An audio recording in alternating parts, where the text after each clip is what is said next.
Queue లైన్లు ఎన్ని చేశారు, భక్తులకు కావాల్సిన ఫెసిలిటీస్ అన్నిటి మీద నేను కలెక్టర్ గారు, సిపి గారు ఇక్కడికి వచ్చి, అదేవిధంగా రవితేజ ఇక్కడికి వచ్చి ఈ కార్యక్రమాన్ని అన్నిటి కూడా చూడటం జరిగిందండి. ఎప్పుడు కూడా చరిత్రలో జరిగినట్టుగా లాస్ట్ 5 మంత్రులు ఇక్కడ ఒక గ్రూప్ ఆఫ్ మినిస్టర్స్ వచ్చి, రెవెన్యూ మినిస్టర్ గారు, నేను ఎండోమెంట్ మినిస్టర్ గారు, అదేవిధంగా ఇన్ఛార్జ్ మినిస్టర్ గారు అందరం కూడా ఇక్కడికి వచ్చి ఈ కార్యక్రమాలన్నీ దిగ్విజయంగా పూర్తి కావాలి, ఎక్కడ కూడా భక్తులకు ఇబ్బంది రాకూడదు అని చెప్పి చిన్న చిన్న మైన్యూర్ ఇష్యూస్ గురించి కూడా మేము ఆ రోజు రివ్యూ చేసుకోవడం జరిగింది. ఒక 2 days బ్యాక్ 3 days బ్యాక్ అంటే ఈ క్యూ లైన్లు మొత్తం ఆ క్యూ లైన్లు అన్నీ మేము చెక్ చేసుకోవడం జరిగింది.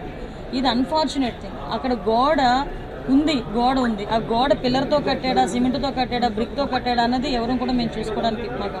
క్యూ లైన్లు ఎన్ని చేశారు, భక్తులకు కావాల్సిన ఫెసిలిటీస్ అన్నిటి మీద నేను కలెక్టర్ గారు, సిపి గారు ఇక్కడికి వచ్చి, అదేవిధంగా రవితేజ ఇక్కడికి వచ్చి ఈ కార్యక్రమాన్ని అన్నిటి కూడా చూడటం జరిగిందండి. ఎప్పుడు కూడా చరిత్రలో జరిగినట్టుగా లాస్ట్ 5 మంత్రులు ఇక్కడ ఒక గ్రూప్ ఆఫ్ మినిస్టర్స్ వచ్చి, రెవెన్యూ మినిస్టర్ గారు, నేను ఎండోమెంట్ మినిస్టర్ గారు, అదేవిధంగా ఇన్ఛార్జ్ మినిస్టర్ గారు అందరం కూడా ఇక్కడికి వచ్చి ఈ కార్యక్రమాలన్నీ దిగ్విజయంగా పూర్తి కావాలి, ఎక్కడ కూడా భక్తులకు ఇబ్బంది రాకూడదు అని చెప్పి చిన్న చిన్న మైన్యూర్ ఇష్యూస్ గురించి కూడా మేము ఆ రోజు రివ్యూ చేసుకోవడం జరిగింది. ఒక 2 days బ్యాక్ 3 days బ్యాక్ అంటే ఈ క్యూ లైన్లు మొత్తం ఆ క్యూ లైన్లు అన్నీ మేము చెక్ చేసుకోవడం జరిగింది.